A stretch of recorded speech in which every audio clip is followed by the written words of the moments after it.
നമസ്കാരം. കഴിഞ്ഞ ദിവസം നമ്മുടെ ലാലേട്ടന് ദാദാസാഹിബ് ഫാൽക്കെ അവാർഡ് ലഭിച്ചു. അടൂർ ഗോപാലകൃഷ്ണന് ശേഷം മലയാള സിനിമയിൽ ഇത് ലഭിക്കുന്ന രണ്ടാമത്തെ വ്യക്തിയാണ് ലാലേട്ടൻ. പറയാൻ പോകുന്നത് ലാലേട്ടന് ഇത് ലഭിച്ചതിന് ശേഷം നടക്കുന്ന ചില കാര്യങ്ങളെ കുറിച്ചാണ്. ചില കോണുകളിൽ നിന്ന് അല്ലെങ്കിൽ ചില പ്രത്യേക വിഭാഗം ആളുകളിൽ നിന്നുള്ള ചില അഭിപ്രായങ്ങൾ അല്ലെങ്കിൽ ചില അത്തരത്തിലുള്ള സംവാദങ്ങളൊക്കെ കണ്ടതുകൊണ്ടിടുന്നൊരു വീഡിയോ ആണിത്. ലാലേട്ടന് അത് ലഭിച്ചു. അത് ലഭിച്ചതിന് ശേഷം ഇത്തരം ആളുകൾ പറയുന്ന അല്ലെങ്കിൽ അവരുടെ ചില വാദങ്ങളൊക്കെ എന്താണെന്ന് വെച്ചാൽ, ഇത് ലാലേട്ടനേക്കാൾ ലഭിക്കാൻ അർഹതയുള്ളവർ മലയാള സിനിമയിലുണ്ട്, ഇത് ലാലേട്ടന് ലഭിച്ചത് അദ്ദേഹം BJP അനുയായി ആയതുകൊണ്ടാണ് എന്നൊക്കെയാണ്. ലാലേട്ടന് ഇത് ലഭിക്കാനുള്ള കാരണം എന്താണ്? പൊതുവെ ദാദാസാഹിബ് ഫാൽക്കെ അവാർഡ് സിനിമയിലെ ഏറ്റവും പരമോന്നതമായ ബഹുമതിയാണ് ഇന്ത്യ മഹാരാജ്യത്ത്. അത് നൽകുന്നത് സിനിമയ്ക്ക് അല്ലെങ്കിൽ സിനിമയിൽ നിന്നുള്ള സംഭാവനകൾ പരിഗണിച്ചാണ്, സിനിമയ്ക്ക് നൽകിയ സംഭാവനകൾ പരിഗണിച്ചാണ് സിനിമയിലുള്ളവർക്ക് ഈ ഒരു അവാർഡ് നൽകുന്നത്. അപ്പോൾ ആ ഒരു അവാർഡുകൾ ലഭിച്ച വ്യക്തികളെ എടുത്തു നോക്കിയാലും അവരുടെ കരിയറിലുടനീളം അത് കാണാൻ കഴിയും. അപ്പോൾ നമുക്ക് ലാലേട്ടന് ലഭിച്ച കാരണങ്ങൾ എന്തൊക്കെയാണ്, ലാലേട്ടൻ എന്തുകൊണ്ട് ഇതിന് അർഹനാവുന്നു എന്നുള്ളത് നോക്കാം. മലയാളത്തിൽ നിന്ന് മറ്റുള്ള ആരെക്കാളും ഇതിന് ലാലേട്ടൻ അർഹനാണ്. അതിന്റെ കാരണം എന്താണ്? ലാലേട്ടന്റെ കരിയർ എടുത്ത് നോക്കിയാൽ അതിന് 48 വർഷങ്ങളോളം പ്രായമുണ്ട്. 1980-കൾ മുതൽ ലാലേട്ടൻ വളരെ ആക്റ്റീവായിട്ട് സിനിമാ രംഗത്തുള്ള ആളാണ്. അത് അദ്ദേഹം ഇന്നും തുടർന്നു പോരുന്നു. ഇപ്പോൾ 65 വയസ്സിലെത്തിയ അദ്ദേഹത്തിന്റെ കരിയർ എടുത്താൽ സിനിമയിൽ നിന്ന് ലഭിച്ചത് സിനിമയിലേക്ക് തന്നെ തിരിച്ചു കൊടുത്തതിൽ ഏറ്റവും മുന്നിലുള്ള മലയാള നടനാണ് അദ്ദേഹം, അല്ലെങ്കിൽ മലയാള സിനിമ പ്രവർത്തകനാണ് അദ്ദേഹം. അതിലെ ഒന്നാമത്തെ കാര്യം എന്ന് പറയുന്നത്, അദ്ദേഹത്തെ സംബന്ധിച്ച് അദ്ദേഹം ഒരു സൂപ്പർ സ്റ്റാറാണ്. 1980-കൾ മുതൽ അദ്ദേഹം സൂപ്പർ താരമാണ്. ഇപ്പോൾ മലയാളത്തിലെ എക്കാലത്തെയും ഏറ്റവും വലിയ സൂപ്പർ താരവുമാണ്. അദ്ദേഹം നിർമ്മിച്ച സിനിമകളുടെ എണ്ണം എടുത്താൽ അത് അദ്ദേഹം ഇന്നോ ഇന്നലെയോ നിർമ്മിക്കാൻ തുടങ്ങിയതല്ല. അദ്ദേഹം സിനിമയിൽ വന്ന് കണ്ട് അല്ലെങ്കിൽ സിനിമയിൽ വന്ന കാലം മുതൽക്ക് സിനിമകൾ നിർമ്മിക്കാൻ തന്നെ തുടങ്ങിയിട്ടുണ്ട്. 1980-കളിൽ തന്നെ അദ്ദേഹം സിനിമാ നിർമ്മാണ രംഗത്തേക്ക് കടന്നു. ആദ്യമേ അദ്ദേഹം കാസിനോ ഫിലിംസിന്റെ ബാനറിലായിരുന്നു, പിന്നെ ചിയേഴ്സ് ആയിരുന്നു. അതൊക്കെ ഒരു കൊളാബറേഷനിലായിരുന്നു അദ്ദേഹം സിനിമകൾ നിർമ്മിച്ചത്. അത് കഴിഞ്ഞ് അദ്ദേഹം തന്നെ അദ്ദേഹത്തിന്റെ സ്വന്തമായ ബാനറായ പ്രണവത്തിലൂടെ സിനിമകൾ നിർമ്മിക്കാൻ തുടങ്ങി. അത് കഴിഞ്ഞ് ആശീർവാദ് സിനിമാസിലൂടെയായി സിനിമാ നിർമ്മാണം. അങ്ങനെ ആകെ 50-ലധികം ചിത്രങ്ങൾ അദ്ദേഹം നിർമ്മിച്ചു എന്നുള്ളതാണ്. അത് 1980-കൾ മുതൽ ഇപ്പോൾ 2025 വരെ അദ്ദേഹത്തിന്റെ സിനിമാ നിർമ്മാണ സംരംഭങ്ങൾ മുന്നോട്ട് പോയിട്ടുണ്ട്.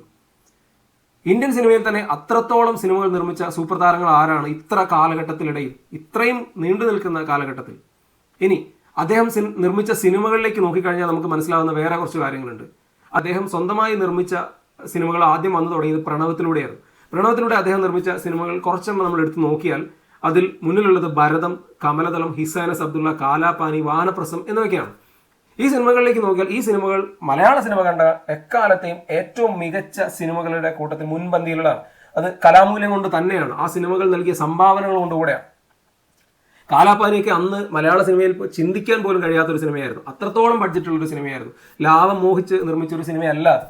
അതുപോലെ വാനപ്രസ്ഥം ഇൻഡോ ഫ്രഞ്ച് കൊളാബറേഷനിൽ വന്നിട്ടുള്ള ആദ്യ ഇന്ത്യൻ ചിത്രമാണത്. ആ സിനിമ നിർമ്മിക്കപ്പെട്ടത് മലയാളത്തിലായിരുന്നു. വലിയ ബഡ്ജറ്റിൽ വന്ന ആ സിനിമ കഥകളി പശ്ചാത്തലമാക്കി വരികയും അതിലെ പ്രകടനത്തിന് ലാലേട്ടന് ദേശീയ അവാർഡും സ്റ്റേറ്റ് അവാർഡൊക്കെ ലഭിച്ചു എന്നുള്ളതൊരു കാര്യം. അതിനപ്പുറത്തേക്ക് ആ സിനിമ നൽകിയ ഒരു കാര്യമുണ്ട്. കാൻ ഫിലിം ഫെസ്റ്റിവലിലേക്ക് മലയാള സിനിമയുടെ യശസ് ഉയർത്തിയ സിനിമയാണ്.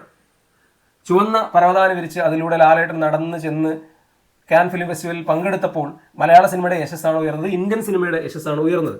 അങ്ങനെ ഒരു നേട്ടം മലയാളത്തിൽ ആർക്കാണ് അവകാശപ്പെടാനുള്ളത്? അങ്ങനെ അവകാശപ്പെടാനുള്ള ആരാണ് ഇന്ന് ജീവിച്ചിരിക്കുന്നത്? സോ വാനപ്രസം പോലൊരു സിനിമ നിർമ്മിച്ചതിന്റെ പിറകിലുള്ള സാമ്പത്തിക നേട്ടം ഇല്ല, നമുക്ക് എല്ലാവർക്കും അറിയാം. കാരണം ആ സിനിമ സാമ്പത്തികമായി തിയേറ്ററിൽ വിജയിക്കുന്ന ഒരു സിനിമയല്ല. അത്തരത്തിലുള്ള ഒരു ഒരു ബൗണ്ടറിയിൽ നിർമ്മിച്ച ഒരു സിനിമയുമല്ല. അങ്ങനെ ഒരു സിനിമ നിർമ്മിച്ച മറ്റേത് സിനിമാ പ്രവർത്തകനാണ് നമ്മളുടെ ലാലേട്ടനെ പോലെ ഇത്രയും എക്സ്പീരിയൻസ് ആയിട്ടുള്ള ആളുള്ളത്? ഭരതവും കമലതളവും ഹിസാനസ് അബ്ദുള്ളയും എടുത്ത് നോക്കിയാൽ ലാലേട്ടന്റെ പെർഫോമൻസ് മാറ്റി നിർത്തിൽ ആ സിനിമകൾ നിർമ്മിച്ചിട്ടുള്ള നിർമ്മാതാവ് എന്നുള്ള നൽകി അദ്ദേഹം സിനിമയ്ക്ക് നൽകിയ സംഭാവനകൾ വളരെ വലുതാണ്. അപ്പൊ ഇത്തരത്തിൽ സാമ്പത്തിക ലാഭം ലക്ഷ്യം വെക്കാതെ സിനിമകൾ നിർമ്മിക്കുക, നല്ല സിനിമകൾ സിനിമാ മേഖലയ്ക്ക് നൽകുക എന്നുള്ള ലക്ഷ്യം. അതാണ് ഞാൻ പറഞ്ഞത്, സിനിമയിൽ നിന്ന് ലഭിച്ചത് സിനിമയ്ക്ക് തന്നെ തിരിച്ചു കൊടുക്കുക. പിന്നീട് ആശീർവാദ് സിനിമാസിലൂടെ അദ്ദേഹത്തിന്റെ പ്രൊഡക്ഷൻ മുന്നോട്ട് പോയ സമയത്താണ് നമുക്ക് പരദേശിയും അതുപോലെ തന്നെ സ്പിരിറ്റും പോലെയുള്ള സിനിമകളും ലഭിച്ചത്. അപ്പൊ ഇങ്ങനെ സിനിമയിൽ നിന്ന് നേടിയത് സിനിമയിലേക്ക് തന്നെ തിരിച്ചു കൊടുത്ത മഹാനടന്മാരുടെ പട്ടികയിൽ അദ്ദേഹം ഏറ്റവും മുന്നിലാണ്. മലയാളത്തിൽ അങ്ങനെ വേറെ ആരാണുള്ളതെങ്കിൽ നിങ്ങൾക്ക് ചൂണ്ടിക്കാണിക്കാം. 50-ലധികം സിനിമകൾ നിർമ്മിച്ച ഒരു മഹാനടൻ ഉണ്ടെങ്കിൽ അതാരാണ്? രണ്ടാമത്തെ കാര്യം എന്ന് പറയുന്നത് തിയേറ്ററുകളാണ്. അദ്ദേഹത്തിന്റെ പേരിൽ കേരളത്തിലുടനീളം തിയേറ്ററുകളുണ്ട്. നല്ല സിനിമകൾ പ്രദർശിപ്പിക്കാൻ നല്ല തിയേറ്ററുകൾ വേണം. അങ്ങനെ സിനിമയിൽ നിന്ന് കിട്ടിയത് തിയേറ്ററുകളിലൂടെ അദ്ദേഹം തിരിച്ചു നൽകിയിട്ടുണ്ട്. കേരളത്തിൽ ഉടനീളം അദ്ദേഹത്തിന്റെ തിയേറ്ററുകളുണ്ട്. ഇപ്പോഴും പല തിയേറ്ററിന്റെയും പണികൾ നടക്കുകയും ചെയ്യുന്നു. മൂന്നാമത്തേതാണ് അദ്ദേഹത്തിന്റെ പേരിൽ ഒരു സ്റ്റുഡിയോ. കേരളത്തിലെ എണ്ണം പറഞ്ഞ ഒരു സ്റ്റുഡിയോ ആണ് അദ്ദേഹത്തിന്റെ പേരിലുള്ള വിസ്മയ മാക്സ്. കേരളത്തിലെ സിനിമകളുടെയൊക്കെ വർക്കുകളും മറ്റു പലതും പുറത്ത് നടക്കുന്ന, ചെന്നൈയിലും മറ്റും നടക്കുന്ന ഒരു സമയത്താണ് കേരളത്തിൽ അത്യാധുനിക സംവിധാനങ്ങളുള്ള വിസ്മയ മാക്സ് എന്ന് പറയുന്ന സ്റ്റുഡിയോ അദ്ദേഹം ആരംഭിച്ചത്. അദ്ദേഹത്തിന്റെ മകളുടെ പേരിലാണ് ആ സ്റ്റുഡിയോ ആരംഭിച്ചത്. ആ സ്റ്റുഡിയോ പല കോഴ്സുകളും മറ്റും ഇപ്പോൾ പ്രൊവൈഡ് ചെയ്യുകയും മറ്റു പല കാര്യങ്ങളും ഒക്കെ അതിൽ നടക്കുന്നുണ്ട്. പക്ഷേ ആ സ്റ്റുഡിയോ സംഭാവന ചെയ്തത് ശ്രീ മോഹൻലാലാണ്.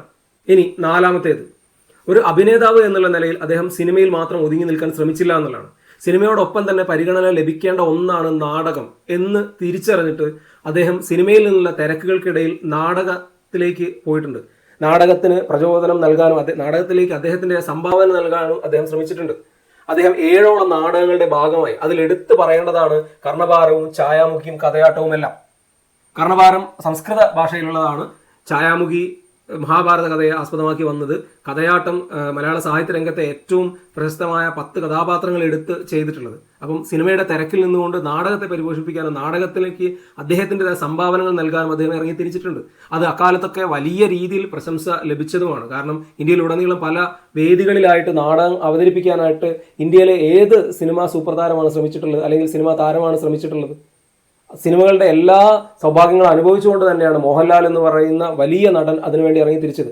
അദ്ദേഹത്തിന്റെ ഒരു സ്വാധീന ശക്തി അദ്ദേഹത്തിന് സ്വയം അറിയാമെന്നിരിക്കെ തന്നെയാണ് അദ്ദേഹം അതിനുവേണ്ടി ഇറങ്ങിയത്. കാരണം അദ്ദേഹം നാടകത്തിന് വേണ്ടി മുന്നിട്ടിറങ്ങുമ്പോൾ നാടകത്തിന് അത് വലിയ വലിയ പ്രചോദനമാണ് എന്ന് അദ്ദേഹത്തിന് തന്നെ അറിയാം. അത് അദ്ദേഹം നൽകിയ വലിയ സംഭാവനയാണ്. ഇനി അടുത്തത്, അദ്ദേഹം ടെറിട്ടോറിയൽ ആർമിയുടെ ഭാഗമായി വരുന്നത് 2009-ലാണ്.